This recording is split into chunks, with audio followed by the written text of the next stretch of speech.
Guys, welcome to the channel Eduzone learning solution. So guys, आज के इस video में हम लोग पढ़ने वाले हैं केमिस्ट्री का chapter number 9, that is coordination compound. Okay, so देखो, हमने केमिस्ट्री में बहुत सारी चीज़ें ऑलमोस्ट पढ़ ली है। अभी हम लोग बहुत सारी चीज़ों से फेमिलियर है, मतलब हमारे एटम्स क्या होते हैं, मॉलिक्यूल्स क्या होते हैं, कॉम्प्लेक्स कंपाउंड क्या होते हैं, सिंप्लेक्स कंपाउंड वगैरह क्या होता है। फिर हमें ये भी पता है कि इलेक्ट्रॉनिक कॉन्फ़िगरेशन वगैरह कैसे होता है, या फिर ऐसे भी बोल सकते हैं कि किस तरीके से बॉन्ड शेयरिंग वगैरह होता है, कोवेलेंट बॉन्ड क्या होता है, ठीक है, आयोनिक बॉन्ड वगैरह क्या होता है। तो देखो, कोऑर्डिनेशन कंपाउंड ये पूरा आपका बेसिक्स पर ही डिपेंड करेगा, या फिर थोड़ा थोड़ा आपको जो है न्यू टॉपिक भी इसमें देखने को मिलेगा, ठीक है। सो कोई नहीं, उसका भी डिस्कशन करेंगे हम लोग आज के इस वीडियो में, वही सब देखने वाले हैं, ठीक है। सो अगर आपने अभी तक चैनल को सब्सक्राइब नहीं किया तो आप लोग चैनल को सब्सक्राइब कर सकते हो, बेल आइकन को प्रेस कर सकते हो, और अगर आपको एंड तक वीडियो देखने के बाद वीडियो पसंद आती है तो ज़रूर से आप वीडियो को लाइक भी कर सकते हो। तो देखिए, ऑलमोस्ट आपका बेसिक्स जो है इसमें क्लियर होना चाहिए, इतना ही कहूँगा, क्योंकि बेसिक्स अगर क्लियर नहीं है तो थोड़ा सा डाइजेस्ट होने में प्रॉब्लम होगा, लेकिन कोई दिक्कत नहीं है, मैं हो सकेगा उतना आपको बेसिक्स से सारा कुछ बताऊँगा, ठीक है। सो चलो स्टार्ट करते हैं। तो कोई टेंशन वाली बात नहीं है, बिल्कुल ही एकदम स्टार्टिंग से स्टार्ट करेंगे, ठीक है। सो देखो, पहला टॉपिक हमें जो इसमें पढ़ना है वो है लिगेंड्स के बारे में, ठीक है। ये वर्ड थोड़ा सा नया है, लेकिन आप सभी लोग इस चीज़ से अवेयर हो, ये मैं बता देता हूँ। टाइप्स ऑफ लिगेंड्स वगैरह, अभी देखो इसमें सिर्फ स्ट्रक्चर की बात हो रही है, ठीक है। तो अभी समझो, इसमें आपको कोई केमिकल कंपाउंड के बारे में पढ़ना नहीं है। लिगेंड्स यानी स्ट्रक्चर, किस तरीके से, जैसे देखो मोनोडेंटेट होता है, बाइडेंटेट होता है, या फिर ट्राइडेंटेट होता है, टेट्राडेंटेट होता है। ये नाम से तो समझ में आ रहा है, ये 1 होगा, ये 2 होगा, ये 3 होगा, ये 4 होगा, ये आपका 6 होगा, हेक्साडेंटेट वगैरह। लेकिन ये क्या है, जो लिगेंड्स है ये टाइप है, स्ट्रक्चर है, या क्या है, ठीक है। सो अगर हम लोग बात करते हैं वाटर की, तो वाटर अपने को पता है क्या है, H2O है, ठीक है, H2O। इसका एब्रीविएशन क्या होता है, एक्वा होता है। एमोनिया अपने को पता है क्या है, NH3 है, ठीक है, लेकिन इसका एब्रीविएशन हम लोग क्या बोलते हैं, इसको अमाइन बोलते हैं, ठीक है। पहले सुन लो ध्यान से, ठीक है, फिर बाद में आपको धीरे धीरे सब कुछ समझ में आएगा, है ना। अभी इथाइल डायमाइन, जैसे इथाइल डायमाइन, इथाइल मतलब समझ में आ रहा है 2 कार्बन हो गया आपका, डायमाइन मतलब समझ में आ रहा है यानी कि 2 आपके पास जो है नाइट्रोजन के स्ट्रक्चर आएंगे यहाँ पे, ठीक है ना। सो इसका एब्रीविएशन कैसे लिखोगे आप, N करके लिखोगे। ऑक्सलेटो में क्या होता है, ऑक्सलेटो में याद रख लेना CO2 का ट्वाइस ऑफ CO2 आप बोल सकते हो, ठीक है, उसको आप ऑक्सलेटो बोलते हो, उसका एब्रीविएशन ऑक्स होता है। डायमिथाइल गैल ऑक्सीमेटो, अभी इसमें ये थोड़ा सा आपको न्यू लगेगा कंपाउंड, लेकिन जितना आप रिलेट कर पा रहे हो इतना आपको समझ में आ जाएगा। डायमिथाइल यानी आपका क्या हो गया यहाँ पे, जैसे कि आप देख पा रहे हो डायमिथाइल, सो ये कनेक्टेड है यहाँ, ठीक है। ये जो कार्बन आइटम दिख रहा है ना, इससे कनेक्टेड है डायमिथाइल।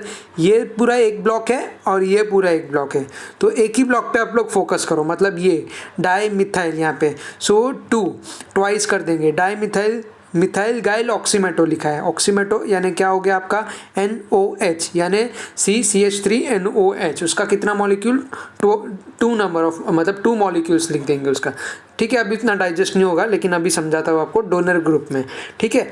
सो डोनर ग्रुप देखो, मोनोडेंटेट क्या समझना है अपने को, लाइक अभी जैसे आप देख रहे हो वाटर का, ये दिख रहे हो, रेड एरो दिख रहे हो आप लोग, ये दिख रहा है ना आपको। सो यस, यही आपका डिफाइन करता है आपका मोनोडेंटेट क्या है, बाइडेंटेट क्या है, ट्राइडेंटेट में आपका 3 रहेगा, टेट्राडेंटेट में आपका 4 रहेगा, हेक्साडेंटेट में उसी तरीके से आप लोग रिलेट कर पा रहे हो 6 रहेगा।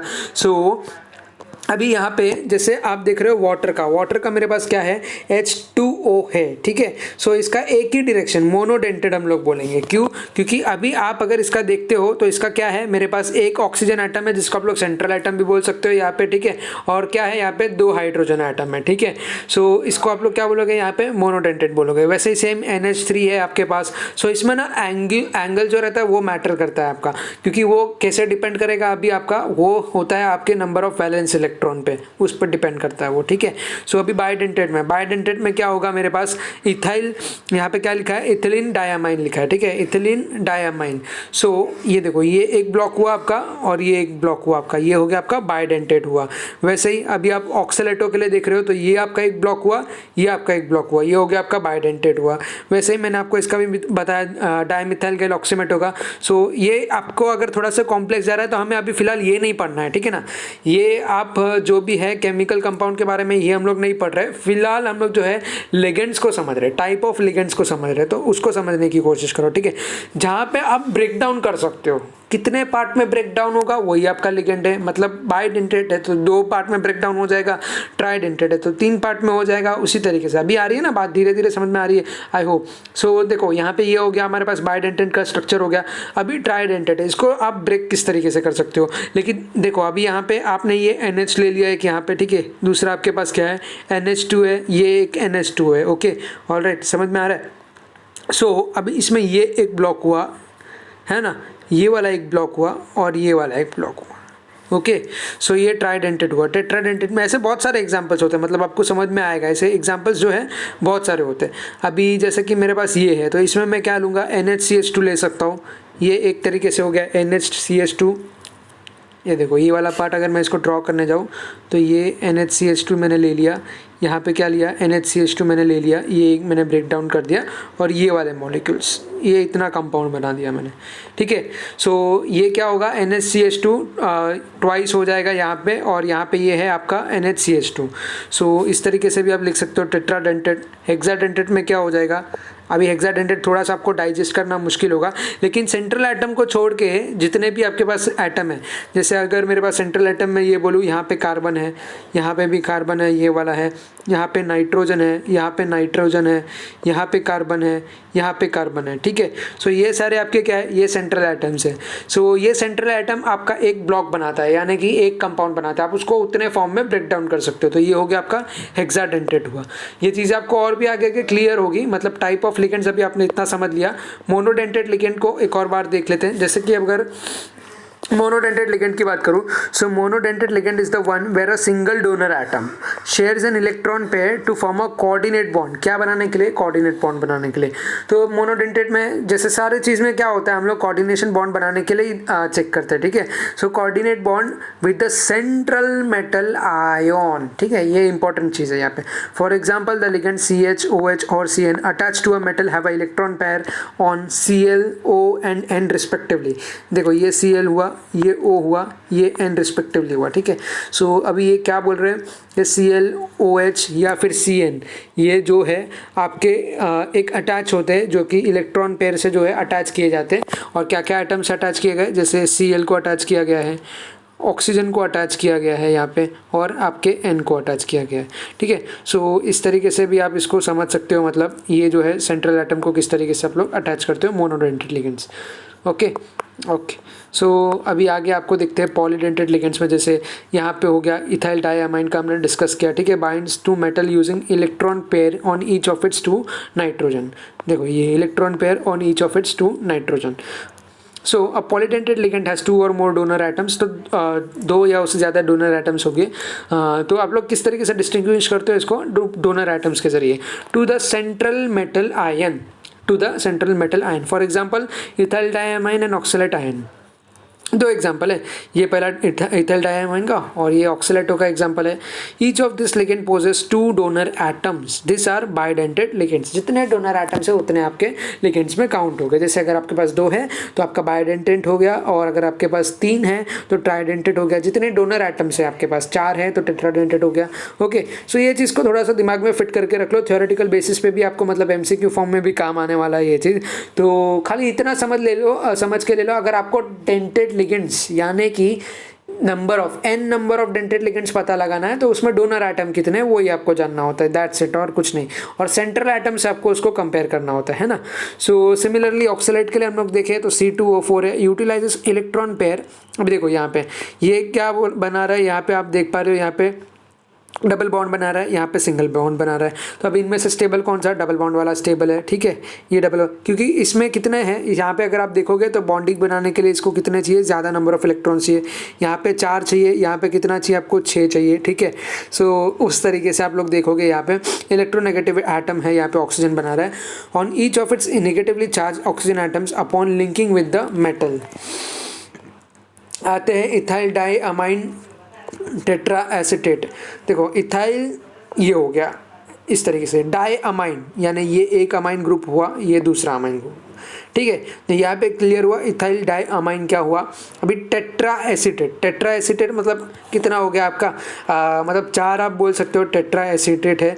सो ये 1 2 3 4, एक एसीटेट आप किस तरीके से लिखोगे, CH2 CO2, राइट।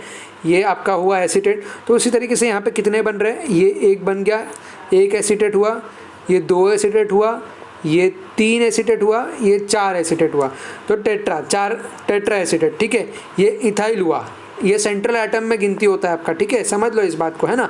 सो यहाँ पे क्या होगा, ये इथिलीन लिखोगे आप, इथिलीन डाइअमाइन। डाइअमाइन क्यों, क्योंकि एक यहाँ पे बन रहा है और एक यहाँ पे बन रहा है।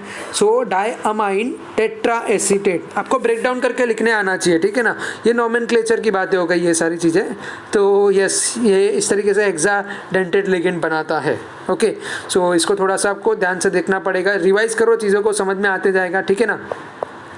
ओके, सो अभी आते हैं हम लोग एम्बिडेंटेड लिगेंड के बारे में। The ligand which have 2 donor atoms, यहाँ पे देखो 2 डोनर एटम की बात कर रहे हैं, and use the electronic pair of either donor atoms to form a coordination bond with the metal ion are ambidentate ligand. For example यहाँ पे NO2 का इन्होंने लिया, links with metal ion through nitrogen और ऑक्सीजन। मेटल आयन कुछ भी हो सकता है, चाहे आपका नाइट्रोजन हो या फिर आपका ऑक्सीजन हो, ठीक है। यानी ये वाला नाइट्रोजन और ऑक्सीजन के थ्रू मेटल आयन आपका कुछ भी हो सकता है। और ये इस तरीके से इन्होंने बताया, यानी ये मेटल आयन हुआ, यहाँ पे देखो किस तरीके से ज्वाइन हो रहा है, या तो नाइट्रोजन ज्वाइन होगा या तो ऑक्सीजन के थ्रू ज्वाइन होगा, है ना। सो यहाँ पे इन्होंने नाइट्रोजन से ज्वाइन करवाया, यहाँ पे इन्होंने ऑक्सीजन से ज्वाइन करवाया। सिमिलरली SCN के लिए भी होगा, यानी आपका SCN हो सकता है या NCS हो सकता है। तो इसको एम्बिडेंटेड लिगेंड बोल रहे हैं, मतलब एक से ज़्यादा फॉर्म हो सकता है, उसको एक सेंट्रल एटम के जरिए मतलब आप जो है कनेक्ट कर सकते हो। मतलब ज़रूरी नहीं है कि एक फिक्स ही एटम होगा जो आपके सेंट्रल एटम से कनेक्ट होगा। तो एम्बिडेंटेड लिगेंड इस टाइप के होते हैं, ठीक है। सो जहाँ पे जैसे अगर आप साइनाइड की बात करें, SCN की आप बात करते हो, ठीक है ना। सो सल्फर साइनाइड हो गया आपका। सो आप SCN भी बना सकते हो या फिर आप NCS भी बना सकते हो, इस तरीके से। कोऑर्डिनेशन स्फीयर की बात करते हैं अभी, देखो coordination sphere. Okay, so the central metal ion and ligand linked to it are enclosed in a square bracket. देखो ये सेंट्रल मेटल आयन, देखो यहाँ पे क्या किया, ion and ligands link to it are enclosed in a square bracket. This is called a coordination sphere which is a discrete structural unit. इसको याद कर सकते हो आप लोग, discrete structural unit. When the coordination sphere comprising central metal ion, देखो ये coordination sphere है जो कंप्राइज कर रहे हैं सेंट्रल मेटल आयन को, and the surrounding ligands together carry a net charge. क्या करेंगे, नेट चार्ज को कैरी करेंगे। It is called the complex ion. फिलहाल थ्योरी रीड करो, बताता हूँ आपको। The ionisable group shown outside the bracket, ठीक है। ये आयोनाइजेबल ग्रुप जो भी है आउटसाइड द ब्रैकेट जो शोन किया गया है आपको, ठीक है, आर द काउंटर आयन्स। उसको क्या बोलेंगे आप लोग, काउंटर आयन्स बोलेंगे। फॉर एग्जाम्पल द कंपाउंड, ये वाला इन्होंने कंपाउंड ले लिया, हैज़ FeCN6 4-, ठीक है, ये वाला coordination sphere with the ionisable K+, ये हो गया आयोनाइजेबल K+ आयन से representing counter ion.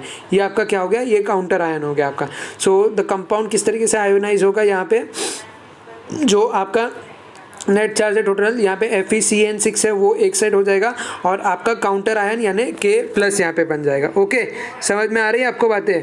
Okay, so अभी हम लोग क्या करेंगे, यहाँ पे ऑक्सीडेशन स्टेट देखेंगे आपका, ठीक है। सो ऑक्सीडेशन स्टेट हमें क्यों चेक करना है, तो देखो हमारे पास क्या क्या है अभी, आयन्स है, ठीक है, यहाँ पे। सो मैं यहाँ पे देखो मार्क कर देता हूँ, ये मेरे पास आयन है और यहाँ पे क्या क्या दिया है आपके पास, यहाँ पे CN6 दिया हुआ है, ठीक है। सो किस तरीके से आप Fe का जो है ऑक्सीडेशन स्टेट कैलकुलेट कर सकते हैं। तो 4 नंबर कितना दिया है कॉम्प्लेक्स का, 4 दिया हुआ है, -4 दिया है, नेगेटिव है तो -4 लिखेंगे, है ना। सो Fe को कैलकुलेट करने के लिए मेरे को किस तरीके से लिखना पड़ेगा इसका, सो oxidation state of Fe plus charge of ligands. तो जितना भी चार्ज ऑफ लिगेंड्स है उतना। सो अभी मेरे पास तो 4 है, ठीक है ना, -4 है, लेकिन यहाँ पे कितना है मेरे पास, एक ही थोड़ी है ना, एक ही कंपाउंड मतलब एक ही मॉलिक्यूल थोड़ी है, यहाँ पे CN6 है तो 6 से मल्टीप्लाई करना पड़ेगा। सो किस तरीके से लिखूंगा मैं, OS ऑफ Fe यानी कि ऑक्सीडेशन स्टेट ऑफ Fe, इसको हम लोग ऐड करेंगे जो कि फिलहाल मुझे पता नहीं है, प्लस -4 × 6 लिखेंगे, ठीक है ना। यानी ये देखो, ये 6 लिख दिया हमने, +6 लिखा और यहाँ पे माइनस इस तरीके से लिखा, charge of CN minus ion लिखा, ठीक है ना।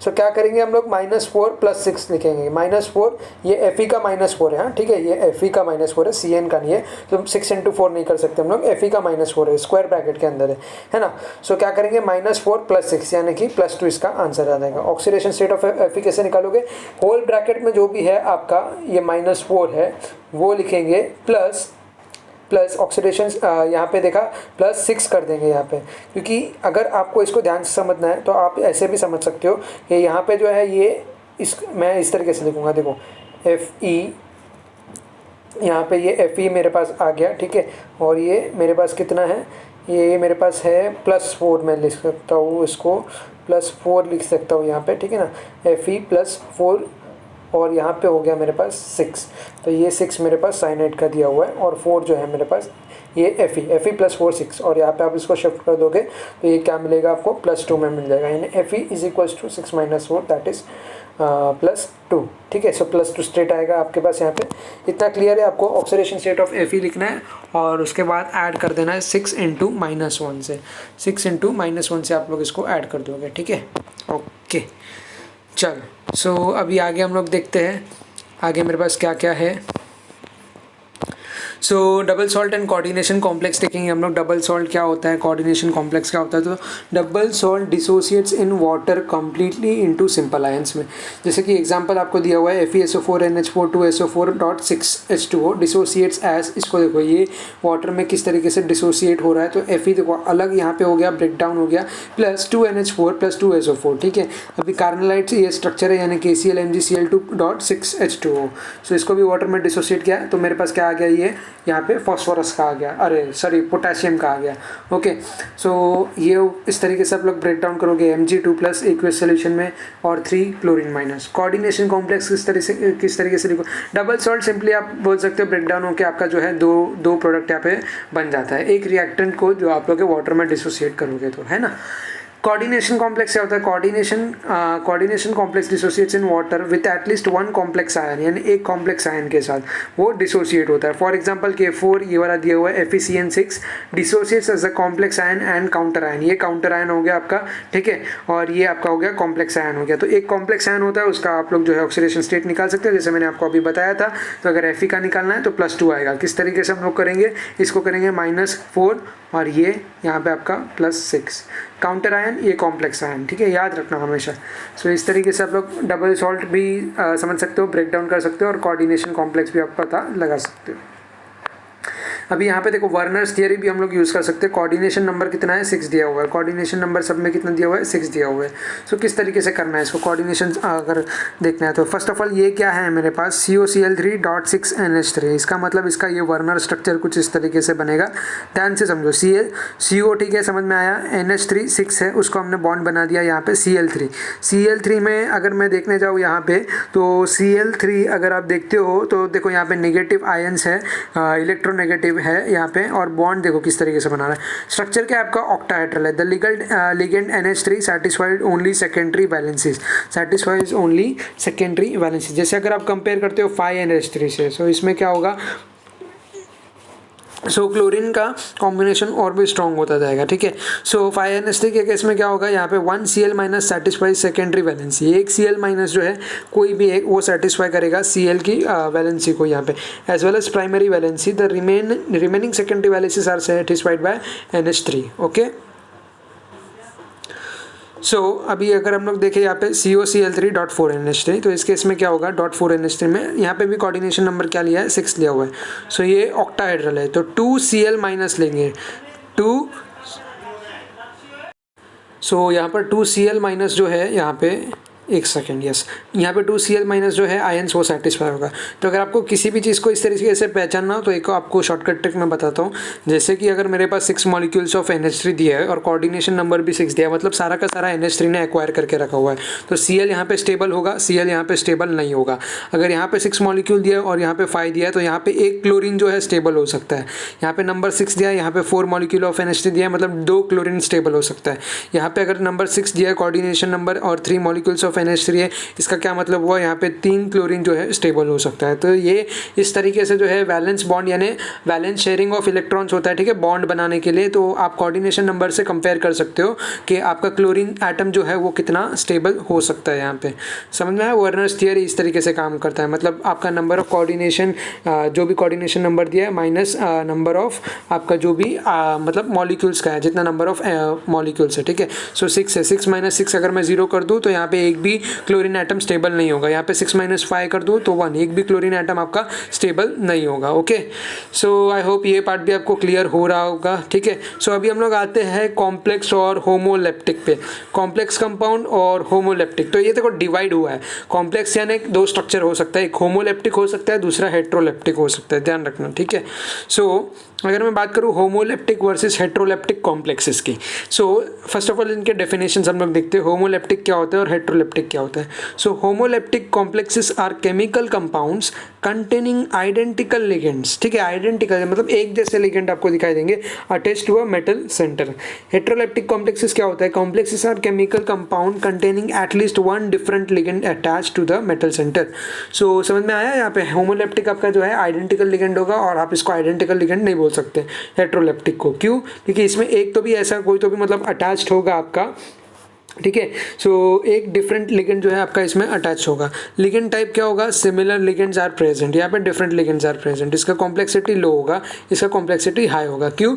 अगर सेम टाइप के आइडेंटिकल है तो आपका कॉम्प्लेक्सिटी तो कम ही रहेगा, लिगेंड अलग है तो आपका कॉम्प्लेक्सिटी यहाँ पे बढ़ जाएगा, सिंपल एज दैट। ओके, अभी आते हैं हम लोग classification on the basis of charge on the complex. तो ओके, क्लासिफिकेशन होता है अलग अलग basis of charge on the complex पे। जैसे कि कटायन आपको पता है, अनायन आपको पता है। ठीक है ना, सो कटायन यानी आपका पॉजिटिव हो जाएगा, यहाँ पे आप देख पा रहे हो। ठीक है, अनायन आपका यानी कि नेगेटिव आयन हो जाएगा यहाँ पे। सो पॉजिटिवली चार्ज कोऑर्डिनेशन स्फीयर और अ coordination compound having a positively charge coordination sphere is called cationic sphere complex. जैसे कि आपको क्या दिया हुआ है यहाँ पे ZnNH3 4 2+ एंड यहाँ पे CONH3 5 ClSO4 are cationic complexes. The latter has coordination sphere. देखो ये बाद में इस तरीके से बनेगा, आपका जो कोऑर्डिनेशन स्फीयर है वो 2+ and अनायन SO4 2- makes it electrically neutral. Electrically क्या हो जाएगा, न्यूट्रल हो जाएगा ये, है ना। सो यहाँ पे ये कंपाउंड जो है आपका कटायनिक कॉम्प्लेक्स में दो चीज़ में डिवाइड हो रहा है, पहला +2 में, दूसरा यहाँ पे अनायन -2 में। अभी अनायनिक स्फीयर देखते हैं, नेगेटिवली चार्ज कोऑर्डिनेशन स्फीयर और a compound having negatively charge coordination sphere is called anionic sphere complex. जैसे कि एग्जांपल NiCN4 2- है, ओके, और दूसरा आपके पास क्या है, K3FeCN6 है, have anionic coordination sphere। Anionic coordination sphere जैसे कि FeCN6 3-, यहाँ पे देखो क्या लिखा हुआ है, FeCN6 3- and 3K+ ion make the latter electrically neutral. ये क्या बनाएगा, इलेक्ट्रिकली न्यूट्रल बनाएगा। यहाँ पे किस तरीके से बनाएगा, अभी देखो यहाँ पे क्या दिया हुआ है मेरे पास, ध्यान से समझना फिर से। फॉर एग्जांपल NiCN4 एंड ये दो दिया है, हैविंग अनायोनिक कोऑर्डिनेशन स्फीयर। सो अभी इसका FeCN6 जो है यहाँ पे, ये देखो K3 है। ठीक है, सो ये 3- हो जाएगा ना, मतलब 3 इसके पास जो ऑलरेडी बॉन्ड बन रहे थे, जो स्ट्रक्चर 3 थे जो कि आपके पोटेशियम के जरिए स्टेबल थे, अभी उसको आपने क्या कर दिया, यहाँ पे डिसजॉइंट कर दिया, तो उसका बॉन्डिंग क्या हो जाएगा, यहाँ पे अनस्टेबल होने की वजह से 3- आयन बना देगा यहाँ पे। ओके, एंड 3K+ आयंस यानी 3K+ ions makes the latter electrically, ये वाला 3K+ आयन ये क्या बनाएगा, इलेक्ट्रिकली न्यूट्रल बना देगा। न्यूट्रल स्फीयर कॉम्प्लेक्सेस, इस केस में क्या हो रहा है, यहाँ पे coordination complex does not possess cationic और anionic sphere, have neither cation nor anion but are neutral sphere complex. तो ऐसे जो न्यूट्रल कंपाउंड्स भी होते हैं हमारे पास, ठीक है ना, न्यूट्रल कंपाउंड्स वही आपके क्या होते हैं, न्यूट्रल कॉम्प्लेक्सेस होते हैं, न्यूट्रल स्फीयर कॉम्प्लेक्सेस। ठीक है, सो आई होप गाइज आपको आज का ये वीडियो समझ में आया होगा। थोड़े थोड़े टॉपिक्स जो है अगर टफ लग रहे हैं तो मुझे कमेंट में बता देना, उसको नेक्स्ट वीडियो में कवर अप कर लूँगा। लेकिन जहाँ तक हमने कवर अप किया टॉपिक्स ऑलमोस्ट जो है यहाँ पे इजी ही थे, कोई भी ऐसा मतलब बाउंसर तो नहीं ही गया होगा। ठीक है, सो लिगेंड्स आपको समझना ज़रूरी था, बहुत वो इंपॉर्टेंट था। एक ये हमने अलग अलग फॉर्म ऑफ लिगेंड्स भी देखे यहाँ पे, और साथ ही हमने देखा यहाँ पे डबल सॉल्ट कोऑर्डिनेशन कॉम्प्लेक्स क्या होता है, वर्नर्स थियरी देखा। और इंपॉर्टेंट ये है कि कोऑर्डिनेशन नंबर से आपको पहचानना होता है, ठीक है, कि कितने आइटम्स आपके जो है यहाँ पे सेटिस्फाइड है या जो स्टेबल है। साथ ही में होमोलेप्टिक और हेट्रोलेप्टिक का हमने डेफिनेशन देखा, और यहाँ पे क्या क्या देखा हमने, टाइप ऑफ कॉम्प्लेक्सेस देखा। सो आज के इस वीडियो के लिए बस इतना ही। अगर वीडियो पसंद आता है तो लाइक शेयर और सब्सक्राइब जरूर करें। मिलता हूँ नेक्स्ट वीडियो में, सो तब तक के लिए take care, thank you and bye bye.